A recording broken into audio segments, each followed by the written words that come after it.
여러분, 죄라는 단어를 들으면 뭐가 가장 먼저 떠오르세요? 아마 대부분 도덕적으로 뭔가 잘못한 일 아니면 법을 어긴 행동 같은 걸 생각하실 거예요.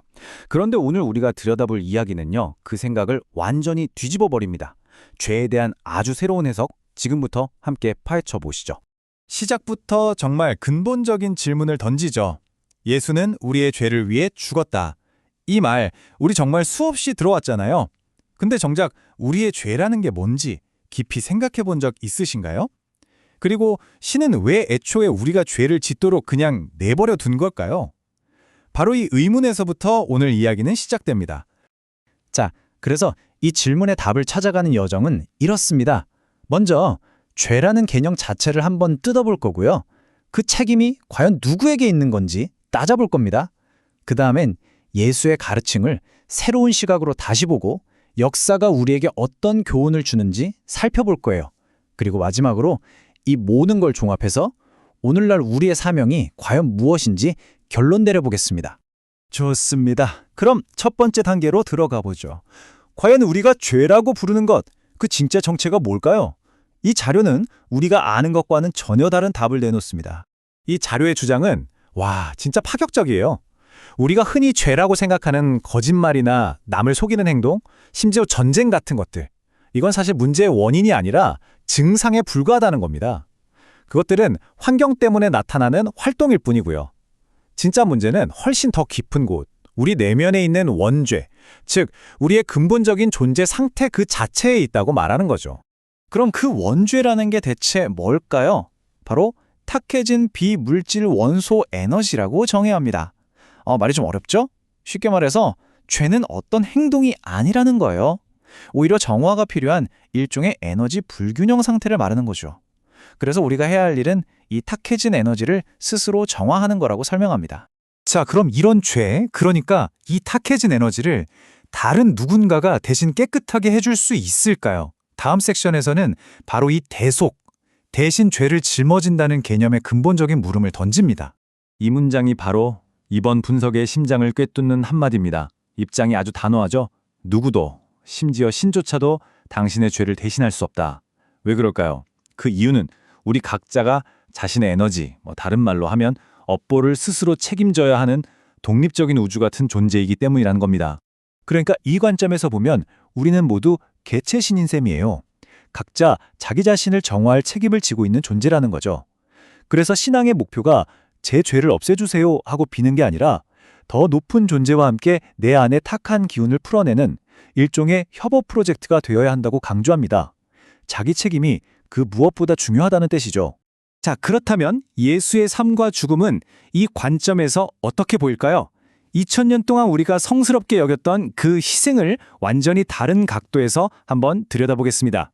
예수님이 대중 앞에서 활동한 기간, 이게 놀랍게도 단 3년밖에 안 됐대요.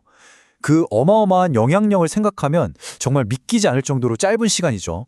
아니, 왜 그렇게 그의 사명은 짧게 끝나야만 했을까요? 이 질문이 바로 이번 분석의 핵심으로 우리를 데려갑니다. 이 자료는 그 이유를 예수의 전략적인 선택에서 찾고 있어요. 그는 억압받는 사람들 편에 서서 지배계층을 죄인으로 딱 규정해버렸다는 거죠. 한마디로 편을 가르는 길을 택한 겁니다.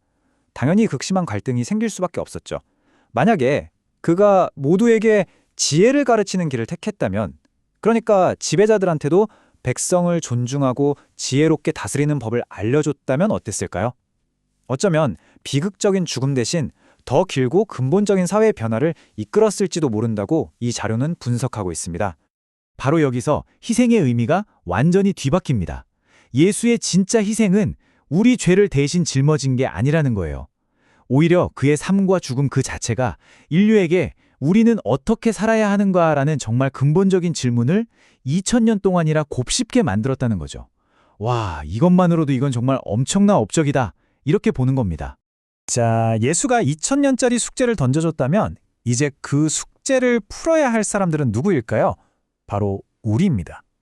이제 시선을 현재로 돌려서 오늘을 사는 우리에게 주어진 특별한 책임에 대해 이야기해 볼 테요. 여기서 아주 독특한 개념이 하나 나오는데요. 바로 현 세대 인류를 홍익인간 지도자라고 부르는 겁니다. 이게 무슨 뜻이냐면 우리가 인류 역사상 처음으로 과거의 모든 지식과 기록, 이 엄청난 질량을 전부 소화해낼 능력을 갖고 태어난 세대라는 뜻이에요. 그래서 우리에게 주어진 임무는 정말 어마어마합니다. 바로 인류가 걸어온 모든 역사를 샅샅이 연구하고 분석하는 거예요. 우리 조상들은 왜 그렇게 희생하며 살아야 했는지, 수많은 왕들은 왜 그렇게 싸우다가 허무하게 죽어갔는지, 그 모든 기록 속에 숨겨진 지혜와 어리석음, 그 교훈을 찾아내서 정리하는 것, 그게 바로 우리의 역할이라는 거죠. 자, 이제 드디어 마지막 장입니다. 이 모든 이야기가 결국 오늘을 사는 우리에게 어떤 의미가 있는 걸까요? 이 자료가 제시하는 아주 구체적인 행동 지침을 한번 살펴보겠습니다. 바로 이 질문이 핵심이죠. 만약 내가 구원받아야 할 죄인이라면 그럼 나는 지금 뭘 해야 하는가?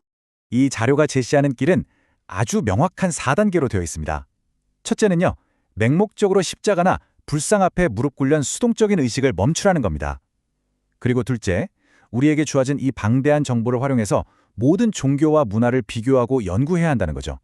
셋째, 그 연구를 통해 인류 경험의 공통된 진리를 찾아내서 하나로 통합하고, 마지막으로 이 새로운 아임을 바탕으로 미래를 위한 완전히 새로운 패러다임을 만들어내라, 이렇게 강력하게 촉구하고 있습니다. 오늘 이야기의 마지막은 이 강력한 질문으로 끝을 맺습니다. 여러분, 우리는 과연 과거 조상들이 저지른 실수를 또다시 반복하는 세대가 될까요? 아니면 인류 역사상 처음으로 그 모든 실패와 성공으로부터 제대로 배우는 첫 번째 세대가 될까요? 그 선택은 바로 우리 손에 달려 있습니다.